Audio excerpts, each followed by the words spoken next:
Ante todo debo decirles que esta plática es del tipo, dijéramos, esoterita. Obviamente no podría interesarle a nadie que no estuviese en relación con este tipo de ideas. ¿Qué es lo que más nos preocupa a nosotros en la vida? ¿Cuál es nuestro mayor anhelo? Necesitamos saber de dónde venimos, quiénes somos, para qué existimos y cuál es el objeto de nuestra existencia. ¿De qué serviría vivir sin saber quiénes somos? ¿De qué serviría existir por existir? La vida a la larga se volvería rutinaria, cansona. Ha llegado la hora, pues, de autoexplorarnos para conocernos a sí mismos, tal cual somos. Muchas teorías se han escrito y se seguirán escribiendo. Mucho es lo que se ha dicho y lo que se seguirá diciendo. Pero la gente sigue como siempre en la ignorancia. Nadie sabe nada sobre sí mismo. Conocemos grandes intelectuales, lumbreras del saber, eruditos, pero sobre sí mismos nada saben. Mucho, en realidad de verdad, es lo que se opina y poco lo que de verdad se sabe. Estamos aquí precisamente para tratar de inquirir, de buscar, de indagar. Ustedes están aquí para escucharme y yo para hablarles. Mutuamente unidos por medio de la comprensión creadora, debemos todos aquí tratar de inquirir, tratar de explorar el enigma maravilloso de sí mismos. ¿Quiénes somos? ¿Por qué existimos? ¿Dónde estábamos antes de nacer? ¿Qué es lo que nos aguarda más allá del sepulcro? Enigma. ¿De qué sirve que nos metamos 50.000 teorías en la cabeza si en verdad nada sabemos sobre nosotros mismos? La gente nace, crece, se reproduce, envejece y muere en la más completa ignorancia. Teorías las hay y preciosas, sectas por millones. ¿Y qué? Todos aquí reunidos vamos a tratar de inquirir, de buscar, de indagar. Ha llegado la hora, el momento de saber algo sobre sí mismo. ¿De qué nos serviría meternos en la cabeza 50.000 teorías si nada sabemos sobre nosotros mismos? ¿De qué serviría que leyésemos libros si sobre sí mismos nada sabemos? Lo que otros digan, bien dicho, pero eso no nos consta. Lo que otros afirmen puede ser muy bello, pero nada sabemos sobre él. Estamos todos aquí reunidos precisamente para tratar de buscar, de inquirir de dónde venimos ¿Y para dónde vamos? ¿Dónde estábamos antes de nacer? ¿Dónde estaremos cuando nuestro cuerpo de carne y hueso vaya al sepulcro? Son enigmas que nadie nos ha resuelto, ni los sabios más sabios de la ciencia. Son enigmas que debemos aclarar. El objeto, pues, de nuestra reunión aquí esta noche es precisamente para tratar en mutuo acuerdo de inquirir algo, de saber algo sobre el enigma de nuestra propia vida. Ante todo, vamos aquí reunidos a tratar de autoexplorarnos. Tenemos un cuerpo de carne y hueso, un cuerpo que está formado por órganos. Cada órgano tiene su función específica, completamente definida. Pero también hay algo más. Pensamos, sentimos, deseamos, tenemos ideas. Y la ciencia nada nos dice sobre eso. Obviamente,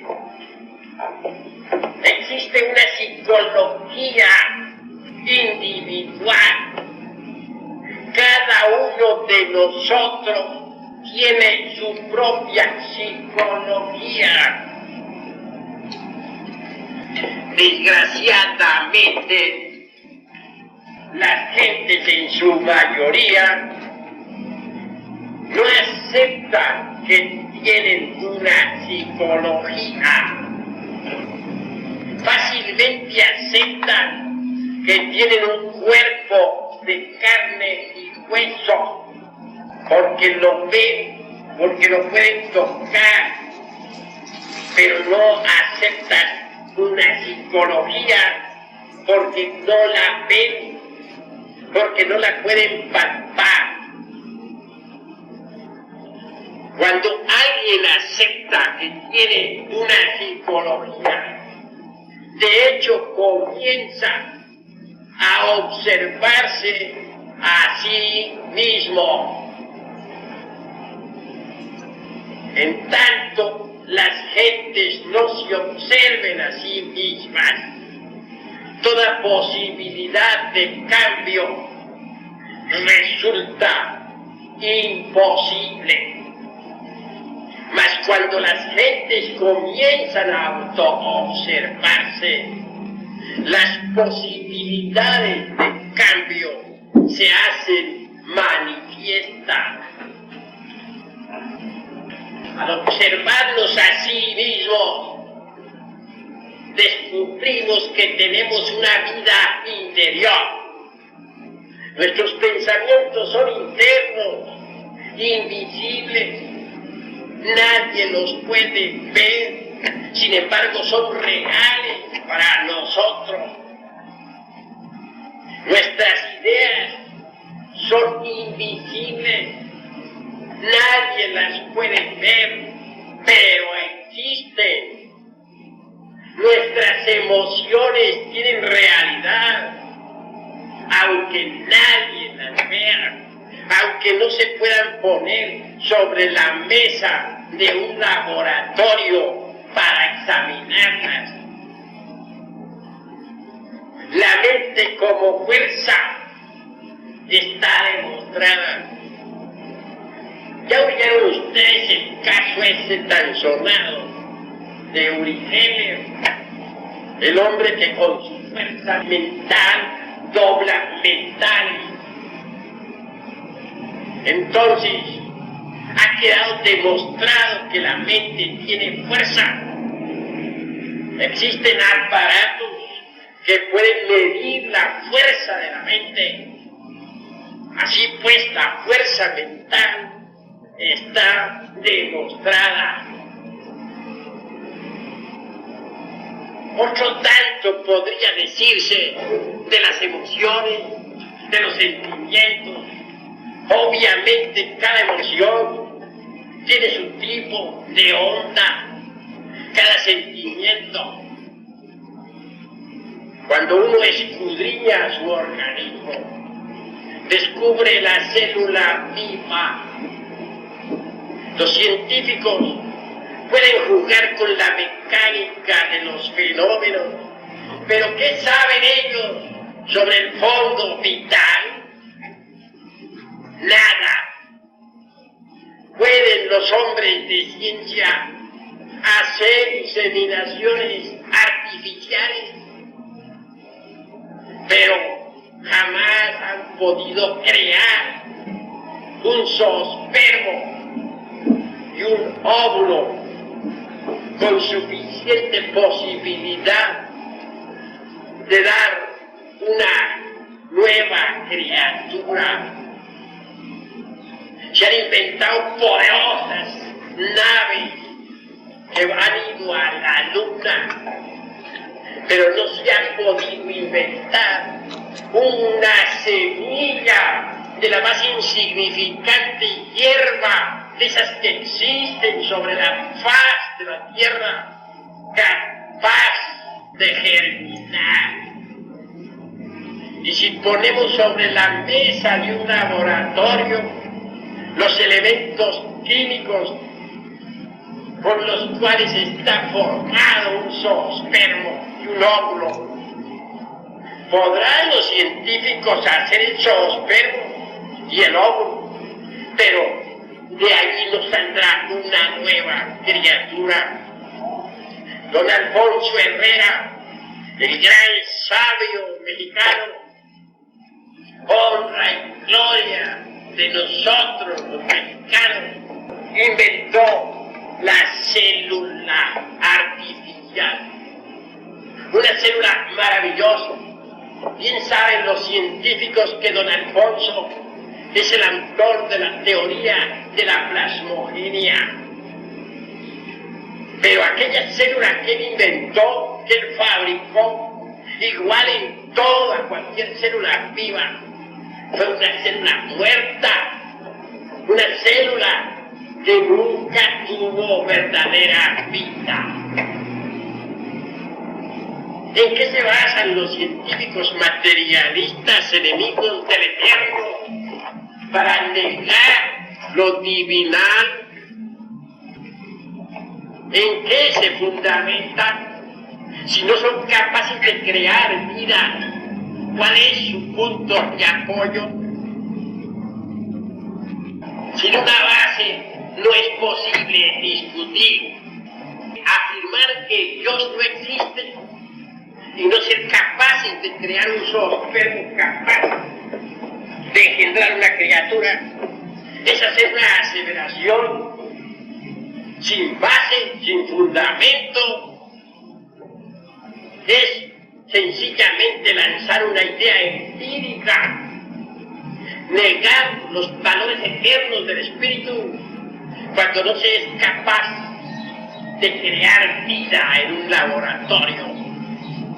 Es sencillamente afirmar sofismas de distracción, sofismas absurdos. Hasta ahora los científicos materialistas enemigos del Eterno no han sido capaces de crear ni una mosca. Juegan con lo que ya está hecho. Injertan una planta mediante lo que ya está hecho. Cogen una planta y con esa injertan otra, pero ellos no hacen la planta. Sacan la semilla de un lugar y la pasan a otro lugar, pero ellos no hacen la semilla. Unen dos pedazos de organismo diferentes para crear una cosa amorfa y ponerle un rótulo, pero ellos no hacen esos dos pedazos de organismo diferentes. Ellos no los crean, ellos no le han dado la vida. Y sin embargo se atreven a negar la divinidad. ¿Sobre qué base se atreven? Si hasta ahora no han podido hacer lo que la divinidad hace. Si ellos pudieran en un laboratorio hacer un solo espejo y un óvulo, ponerlo luego en una matriz artificial y de allí sacar una criatura, obviamente estarían hablando contra la divinidad sobre una base de acero inconmovible, pero hasta ahora no lo han hecho ni lo podrán hacer jamás. Lo que sucede es que el anticristo está activo. El anticristo no es, como muchos suponen, una criatura venida por allá de Asia, o de la Europa, o de cualquier otro lugar misterioso del mundo. No, el anticristo no es otra cosa sino una falsa ciencia que hace milagros y prodigios engañosos y ante la cual se doblegan hasta los más poderosos reyes de la tierra. ¿Quién no se va a arrodillar al anticristo? Él hace aviones supersónicos, barcos extraordinarios, submarinos atómicos, bombas para destruir ciudades indefensas, etc.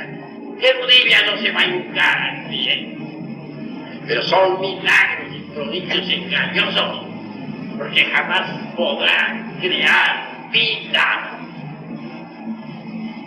Así pues, ha llegado la hora de autoexplorarnos para autoconocernos. Obviamente, dentro de cada uno de nosotros existe un yo. Dentro de cada uno de nosotros se halla el mí mismo, el sí mismo. ¿Pero qué es ese yo? Hay que verlo, hay que tocarlo, hay que palparlo para saber qué es. Pero ¿dónde lo vamos a ver? Fuera de sí mismos, absurdo. Tenemos que ver al yo dentro de nosotros mismos, aquí y ahora. Cuando golpeamos en una puerta, nos preguntan, ¿quién es? Respondemos, yo. Ahora bien, ¿cómo sabremos nosotros qué es el yo? Es necesario aprender a pensar psicológicamente. Cuando uno aprende a pensar psicológicamente, abre la mente interior y entonces conoce de verdad, no porque otros lo digan o por lo que haya escrito fulano o sultano o dejado de escribir, sino por experiencia directa, vivida, la verdad, lo real, los misterios de la vida y de la muerte. Dentro de nosotros hay tres mentes. La una es la mente sensual, la mente que se nutre con las percepciones sensoriales externas. Luego viene la mente intermedia, en la cual están las creencias, la religión, las escuelas, las sectas, etc. Y más allá, en el fondo, está la mente interior. Desgraciadamente está cerrada. Solo con la mente interior podemos de verdad ver los misterios de la vida y de la muerte. Desgraciadamente la gente está atrapada por la mente sensual, por la mente de los cinco sentidos, por la mente materialista y grosera. Obviamente, la mente materialista no acepta nada espiritual. La mente materialista y grosera es mente exclusivamente sensual. Jesús el Cristo dijo, cuidaos de la levadura de los saduceos. y de los fariseos. ¿Cuál es la levadura de los saduceos? Es la doctrina de los materialistas, la doctrina de la mente sensual, la doctrina de los 5 sentidos, doctrina que niega lo divinal, doctrinas que blasfeman contra el Eterno, doctrinas que solamente creen en lo que pueden ver con sus 5 sentidos, en lo que pueden tocar, en lo que pueden palpar. ¿Cuál es la mente intermedia? Repito, la de los fariseos. Son esas doctrinas de las gentes que no niegan, que creen, pero que tan solo se preocupan por creer, que no trabajan sobre sí mismas. Son las gentes que asisten a sus cultos, a sus sectas, a sus escuelas de tipo espiritual, pero que desgraciadamente no trabajan sobre sí mismas, que no intentan autodescubrirse, que no tienen inquietudes íntimas, que se contentan con creer y nada más que con creer. He ahí la doctrina de los fariseos. Pertenece a la mente intermedia. Cuando uno aprende a pensar psicológicamente, abre la mente interior. Y entonces puede llegar a conocer por experiencia directa los misterios de la vida y de la muerte. No porque otro se lo diga o porque se lo deje de decir, sino por sí mismo, por experiencia directa. Como quiera que estamos aquí en un ambiente culto, selecto, entre gente de estudio, pues estamos naturalmente en este auditorio de la Universidad de Medicina. Hablamos claramente sobre psicología trascendental. Decía, y es verdad, que las gentes no admiten nada de tipo espiritual porque están atrapadas por la doctrina de los 5 sentidos, por la doctrina de los saduceos.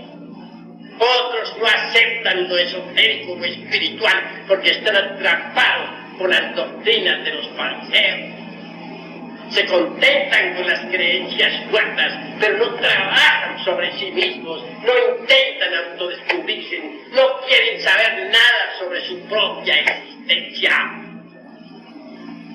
Dichosos los que se divierten de esas 2 levaduras, la de los saduceos y la de los fariseos. Dichosos los que abran directamente las puertas de la mente interior. Solo pensando psicológicamente podemos abrir esas puertas maravillosas. Cuando uno comienza a observarse a sí mismo, empieza de hecho a pensar psicológicamente. Cuando uno comienza a hacer uso del sentido de la autoobservación psicológica, comienza a conocerse. Amor, ¿qué es el amor? Odio, ¿qué es el odio? Envidia, ¿cuál es la envidia? Vale la pena que nosotros tratemos de saber algo sobre sí mismos. El egoísmo, la violencia, la envidia, el rencor, los resentimientos no son sino manifestaciones del ego, del yo, del mí mismo, del sí mismo. Obviamente todos estamos llenos de contradicciones y nadie lo puede negar. Esto nos indica que el yo no es una unidad como muchos creen, sino una multiplicidad. Es decir, no tenemos un solo yo, sino muchos yoes. Yo tengo celos, yo tengo ira, yo tengo codicia, yo tengo envidia, yo tengo lujuria. Son diversos yoes. Diversos yoes que luchan entre sí por la supremacía. Diversos yoes que quieren controlar los centros del organismo humano. Así pues, dentro de cada persona hay muchas personas. es decir, muchos yoes. Cada yo psicológico es diferente.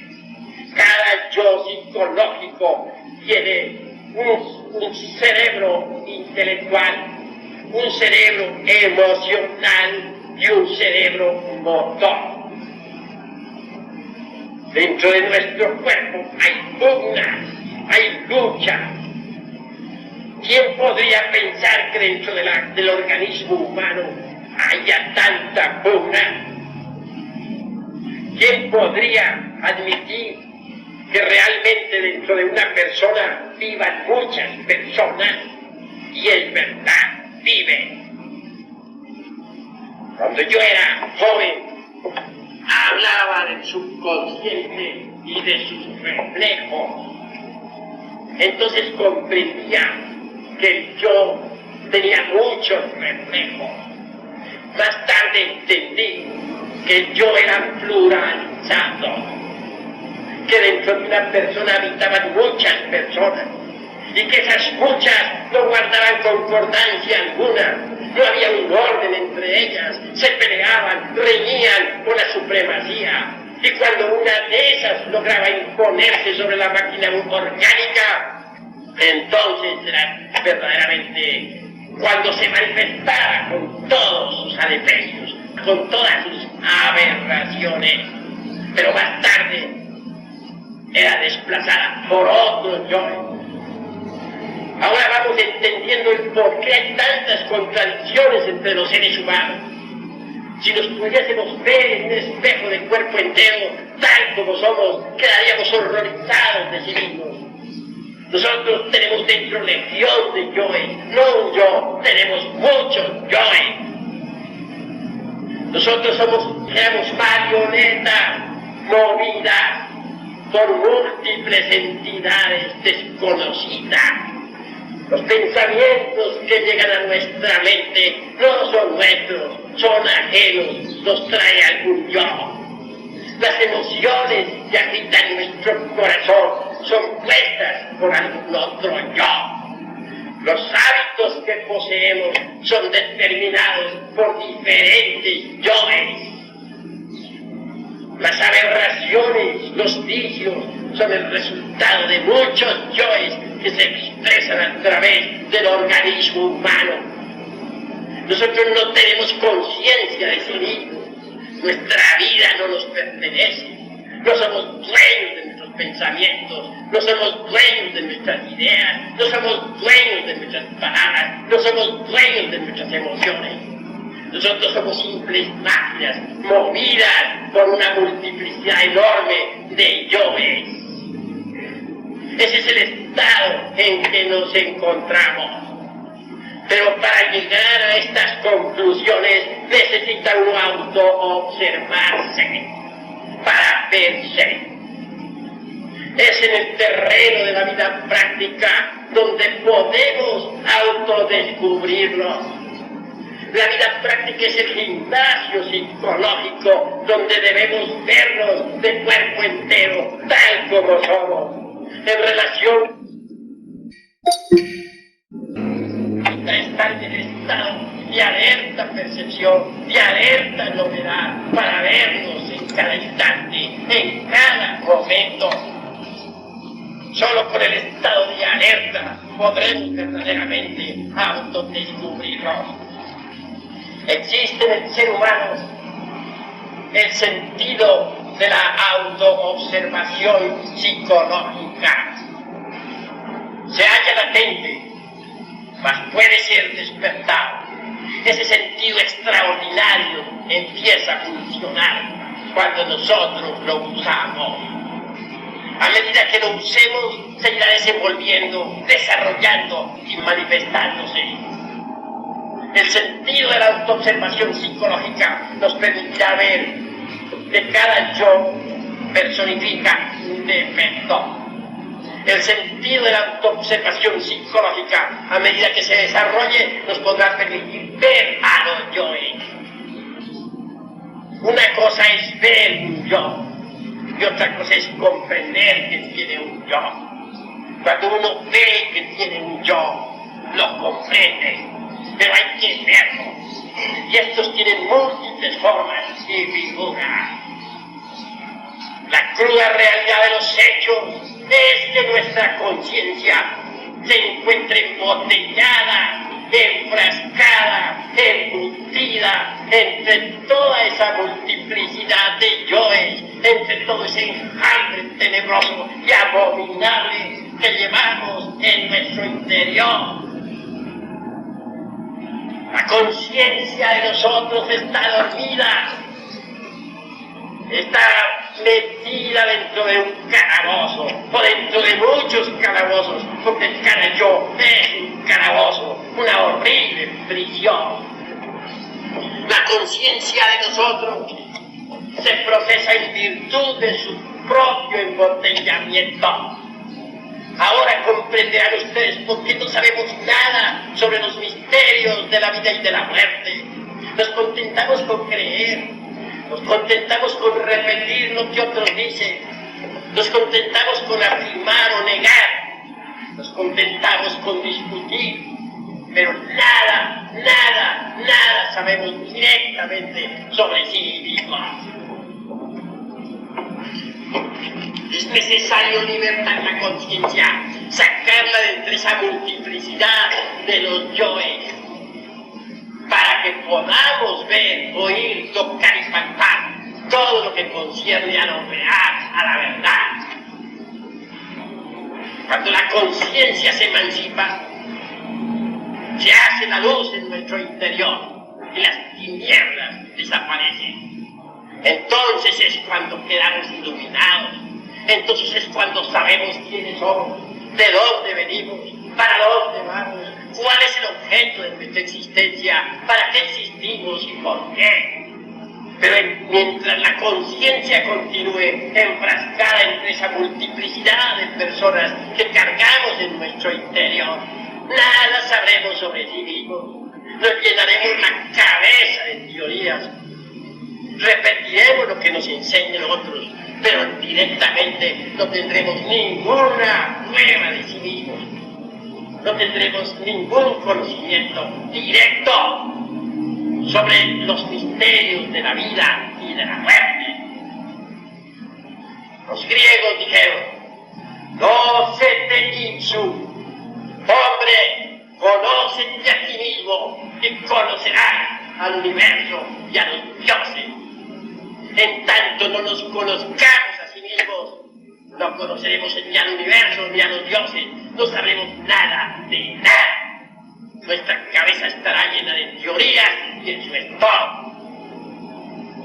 El día que nos conozcamos de verdad directamente, no por lo que otros digan o dejen de decir, sino directamente, no por lo que otros escriban o dejen de escribir, sino directamente, ese día de verdad conoceremos al universo y a los dioses, como dijeron los griegos. Ese día conoceremos de verdad los misterios de la vida y de la muerte.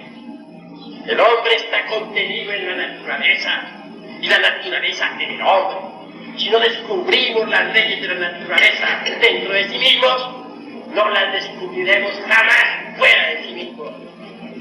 Si no descubrimos los misterios de la vida y de la muerte dentro de ti, no nos descubriremos fuera de sí mismos nunca jamás.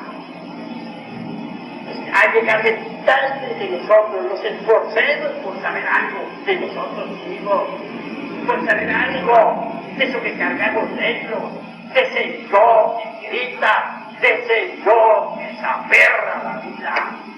Desgraciadamente las gentes están autoencerradas dentro de la rigidez de su mente, agarradas al ego, al yo, al mí mismo. No tienen ganas de verdad de autoconocer, de saber algo sobre su intimidad psicológica. Somos totalmente ignorantes, pero no sabemos que no somos. Parafraseando a Sócrates diría: no solamente no sabemos, sino que además ni siquiera sabemos que no saber. Hay dos clases de ignorancia. Ignorantes, que nunca en su vida han discutido, ya que hay ignorantes ilustrados. Esa es otra clase de ignorancia. Ha llegado la hora de romper con la ignorancia y ya no explorar para autoconocer. Cuando uno se ve envuelto en una escena de sexo, como por ejemplo, ¿qué debe hacer? Observarse a sí mismo en acción, ya en casa meditar, reconstruir la escena para saber exactamente qué fue lo que funcionó en sí mismo en tal instante. Entonces descubre que hubo ira también promovida por los hechos. Llega a la conclusión de que dos yoes intervinieron en acción, celos e ira. Enjuíciese en los celos, analícese, descuartícese para que se vea su facultad. El hombre que cela a una mujer no sabe jamás con quién cuenta. El hombre que no la cela llega a saber de verdad con quién cuenta. Recordemos aquel cuento de las 1001 noches. Se trata de un gigante maravilloso que adoraba a una mujer. La quería demasiado. Pero era celoso de gran manera. Resolvió tenerla en un coche con 7 cantados. La sacaba de noche para dormir con ella y nada más. Ella era rica, permitía que su amante, su marido, se durmiera. Ella dormía en sus brazos. Cuando ya el hombre gigante aquel estaba adormecido en el sueño profundo, cuando ya se hallaba entre las delicias de Morfeo, entonces al cielo, muy cielo se levantaba aquella mujer. Se iba a reunir con sus amantes. Cada amante le regalaba una hija y ella iba a colocar en forma discreta dentro de aquella cama que cerraba el coloso. Así iba pasando el tiempo. Cuando el gigante despertaba de su sueño, siempre hallaba a la hermosa en su brazo. Allí estaba ella. ¿Cómo dudar? Imposible. Mas un día descubrió el engaño al ver a estos anillos. Allí, en cada uno de sus anillos, estaba escrito el nombre de alguno de sus amantes.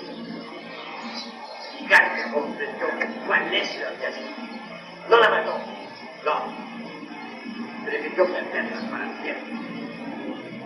Así pues, cuando una mujer tuviese de llena de nombre sagrado, le es fiel, que no se la haga infiel. Y cuando no quiere serle fiel, le es infiel en su propia nariz. Y el hombre se cuenta. Esa es la cruda realidad de los hechos. Así pues, no hay por qué celar, es absurdo. Y cuando uno le hace la disección a los senos, descubre que son absurdos. Y si luego le hace uno la disección a la ira, descubre uno que es falta de equilibrio mental. Porque uno en estado de ira se halla ofuscado, ciego, comete errores espantosos. Hacerle pues la disección a esos dos elementos, celo y ira, resulta excelente. Una vez que uno le ha hecho la disección a esos dos yoes, una vez que uno ha comprendido el juego de esos dos yoes, obviamente debe desintegrarlos, reducirlos a polvareda cósmica, volverlos en nada. Desafortunadamente, la mente por sí misma no es capaz de alterar nada fundamentalmente. La mente puede pasar un defecto de un departamento a otro del entendimiento, puede rotularlo con distintos nombres, puede esconderlo de sí misma o de los demás, puede condenarlo o justificarlo, pero jamás desintegrarlo. Si se quiere desintegrar un defecto psicológico, si hace necesario entonces apelar a un poder que sea superior a la mente. Existe afortunadamente en nuestro organismo psicológico un poder superior. Quiero referirme en forma enfática a ese poder que los tales llamarán el Kundalini. Obviamente se trata de un fuego maravilloso que se encuentra oculto en todo lo que es, en todo lo que ha sido, en todo lo que será. Es un fuego que asciende latente en todo lo que tenga vida. Es un fuego solar, invisible como son las invisibles las ideas, invisible como son invisibles los pensamientos, invisible como son invisibles los deseos, pero real. Ese fuego fue simbolizado en forma de los antepasados de Anagua, por el nombre de Tora. Ese fuego fue simbolizado por los egipcios con el nombre de Isis, y por los cretenses por el nombre de Cibele, y por los griegos por el nombre de Diana, y por los cristianos por el nombre de María. Esa es la estrella mar, es decir, la Virgen del mar, una parte de nuestro propio ser, pero derivado. Nuestro ser tiene muchas partes y Estrella Maris es una de esas partes íntimas del propio ser. Si se apela a esa parte del ser, si se suplica esa parte del ser, entonces seremos auxiliados de esa parte del ser. Podrá desintegrar, pulverizar aquellos dos yoes de nuestro ejemplo. Podrá reducirlos a ceniza. Y la conciencia que embotellada se encontraba en cada uno de ellos es liberada. Esa conciencia es luz. Esa luz es conciencia. Vean ustedes pues la íntima relación existente entre luz y conciencia.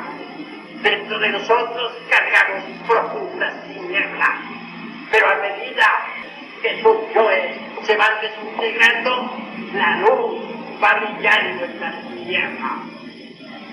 La luz siempre vence a las tinieblas, y cuando las tinieblas que cargamos en nuestro interior sean destruidas, solo quedará en nosotros la luz. Entonces estaremos liberados.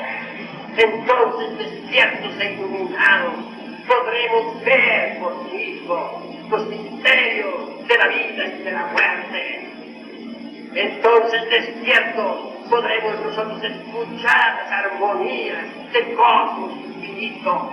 Entonces, despiertos, podremos nosotros penetrar en el átomo y en el cosmos, conocer los misterios del virus que se arrastran del lodo de la tierra y los misterios de la gracia en que vivimos. Pero hay necesidad de despertar.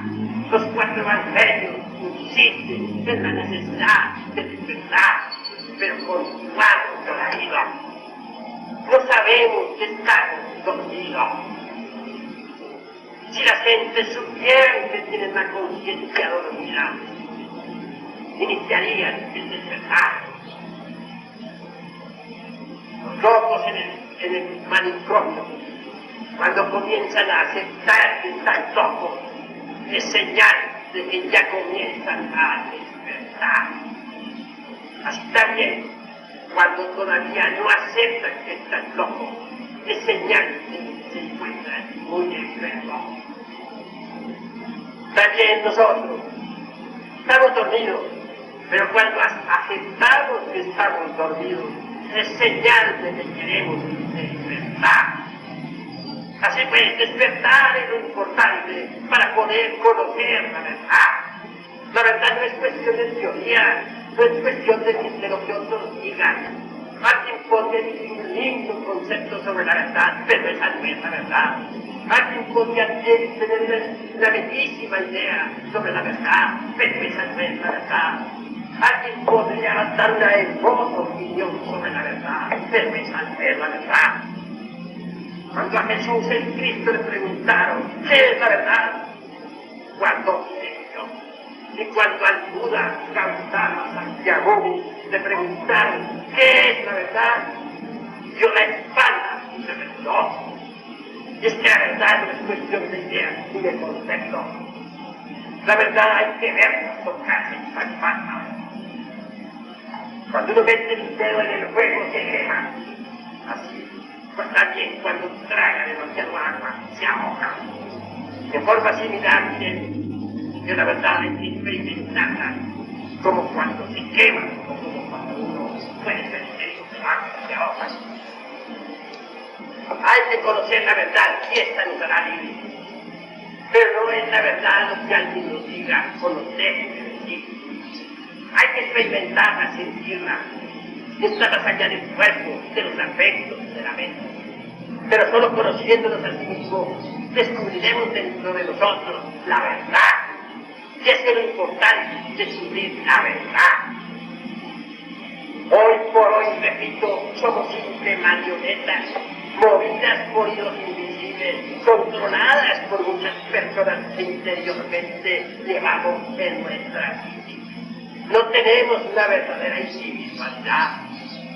El yo es un amor eterno de mujer, más tarde desplazado por otro yo, que nada tiene que ver con ese juramento. Entonces la personalidad se retira y la experiencia queda desentonada. El yo es un amor eterno por una causa, más tarde se retira y entonces sus compañeros se han asombrado. No tenemos un verdadero sentido de responsabilidad moral, porque no gozamos de un centro de gravedad permanente, no tenemos una individualidad auténtica. Estamos llenos de terribles contradicciones y sabemos que estamos llenos de contradicciones. No lo ignoramos, pero intencionalmente nos autoengañamos a sí mismos con el propósito de tratarnos de librarnos, con el propósito de decir, no estamos librando. Si nosotros somos sinceros, vemos que estamos llenos de espantosas contradicciones.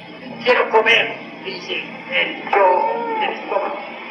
No, dice, yo no quiero comer ahora, dice el yo del intelecto. Voy a estudiar una obra. Al diablo con la obra, exclama el yo del movimiento. Mejor me voy a dar un paseo. Vean ustedes cuántas contradicciones se suceden. Nadie es el mismo siquiera media hora. Si yo pensara que alguno de ustedes es el mismo por media hora, estaría abusando de mí mismo y estaría abusando de ustedes. Una persona hoy puede estar muy dulce y bondadosa y mañana puede estar mentira. O no tan lejos, no tan mañana, puede que a la media hora ya esté llena de odio. No somos los mismos a todas horas. Tenemos que aceptar la doctrina de los muchos, y es que de verdad necesitamos un cambio radical, un cambio fundamental. En tanto nosotros creamos que yo es una individualidad, que tenemos un yo permanente, y que todos nuestros defectos no son sino funcionalismos de ese yo permanente. Cualquier posibilidad de cambio resulta absolutamente imposible. Si estoy parado sobre una mesa, o digo sobre una tabla, para aclarar el ejemplo, y deseo levantar esa tabla y arrimarla contra una barra, lo primero que he de hacer es bajarle de la tabla, levantarla y ponerla contra la barra. Pero si estoy parado sobre la tabla y no me levanto de la misma, obviamente tampoco puedo hacer lo que quiero hacer. Así sucede con nuestros defectos psicológicos.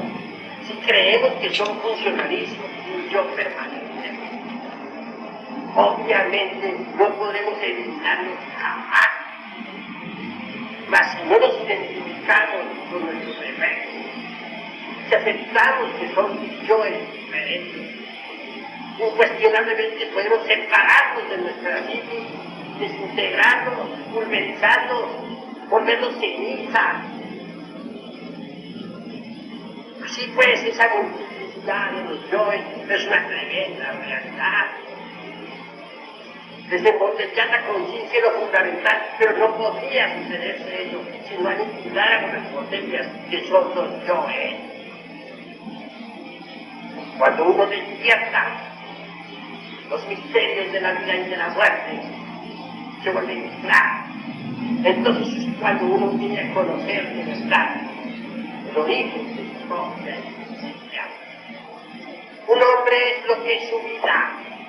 Si un hombre no trabaja su propia vida, está perdiendo el tiempo miserablemente. La muerte es el regreso al punto de partida original. Cuando llega la hora de la muerte, regresamos también al comienzo de la vida. Esto de la muerte es algo maravilloso. Nadie podría conocer los misterios de la vida si antes no ha conocido el enigma de la muerte. La muerte en sí misma es profundamente significativa. Ver el cadáver sin ser digerido allí en una sala mortuoria no es haber conocido el enigma de la muerte. La muerte está llena de honda significación. Aquellos que han logrado despertar conciencia saben lo que es la muerte. Saben muy bien que la muerte es una resta de quebrado. Terminada la operación matemática, lo único que continúan son los valores. Dentro de ellos se embotella la conciencia. Así pues, es obvio que cuando llega la muerte, tres cosas van al vacío. Primero, el cuerpo físico. Segundo, el asiento vital. Onesis formativus orgánico. En estos tiempos actuales ya ha podido ser otro marcado. Lo tercero, la expersonalidad. Sobre esta diré lo siguiente: nadie nace con una personalidad. Esta hay que crearla. Y se crea durante los primeros 7 años de la infancia, mediante el ejemplo de los mayores, mediante las amistades, la escuela, en fin, etc. Y se robustece con el tiempo y las experiencias. Es energética, no es física. No la aceptarían jamás los fanáticos de la doctrina de los antiguos. Esta personalidad a la hora de la muerte va al sepulcro. Ella entra y sale de la fosa sepulcral. Se alegra cuando alguien la visita. Luego se retira otra vez a su ataúd. Tiene realidad, se va desintegrando lentamente hasta que se acaba, hasta que se vuelve polvo, ceniza. Pertenece a la quinta coordenada. El cuerpo vital o asiento orgánico de nuestra vida pertenece a la cuarta coordenada. Y el cuerpo físico pertenece al mundo de 3 dimensiones. Todo eso va al sepulcro. Pero hay algo que no va al sepulcro. Me refiero al ego, al yo, al mí mismo, al sí. Me refiero a ese conjunto de yo, a esos valores positivos y negativos que se sumergen en la quinta coordenada. Allí reposa el tercero de la eternidad. Mas existe también otra ley, una ley que es la ley del eterno retorno de todas las cosas. Todo retorna a su punto de partida original, dijo Lavoisier. Los mundos girando alrededor de nosotros vuelven siempre al punto original de partida. Los átomos dentro de la molécula regresan al punto original de partida. todo retorna. ¿Por qué no habrían de retornar esos valores? ¿Por qué esos yoes no podrían retornar? Retornan, ya aquí está escrito. Pero eso no sabe únicamente el ya despertado. Eso no puede evidenciar el despierto. El dormido no puede evidenciar nada de eso. Retornan, regresan, se reincorporan en un nuevo organismo. Así renacemos, así volvemos a este mundo. Existe otra ley que se llama la ley de recurrencia. Todo vuelve a repetirse tal como sucedió, más sin consecuencias. El ego vuelve otra vez a proyectar sobre el tapete de la vida su propia vida. El ego vuelve a repetir todos los incidentes de su existencia pasada. Es decir, nosotros nos llevamos a la hora de morir nuestra vida, como quien se lleva una película. La vida es una película. Y nosotros traemos nuestra vida otra vez a este mundo físico y la proyectamos sobre la pantalla de la existencia. Así pues, si no modificamos nuestra propia vida, la seguiremos repitiendo incesantemente. Y eso es lamentable. Para cada alma existen 108 existencias. Si en 108 existencias no somos nosotros capaces de hacer de nuestra vida una obra maestra, si en 108 existencias no somos capaces de desintegrar toda esa pluralidad del ego, entonces debemos involucionar dentro de las entrañas de la tierra. Involucionar incesantemente hasta que el yo se vuelva ceniza por varela cósmica. La esencia de adentro jamás se de amor es eterna. Pero la pluralidad del yo tendrá que involucionar entre las entrañas del mundo. La naturaleza tendrá que desintegrar el ego. La naturaleza tendrá que hacer por nosotros lo que nosotros no somos capaces de hacer por sí mismos. La naturaleza tendrá que libertar la esencia para que ésta salga a la luz del sol, para que ésta pueda evolucionar nuevamente desde la tierra hasta el hombre. Cuando reconquiste el estado humano que Dios la perdiera, se le asigna otro nuevo ciclo de existencia. Así pues, la cruda realidad de los hechos es que necesitamos morir en sí mismos, aquí y ahora. En tanto dentro de nosotros continúen existiendo todos esos elementos que producen vida, todos esos elementos que producen guerras, todos esos elementos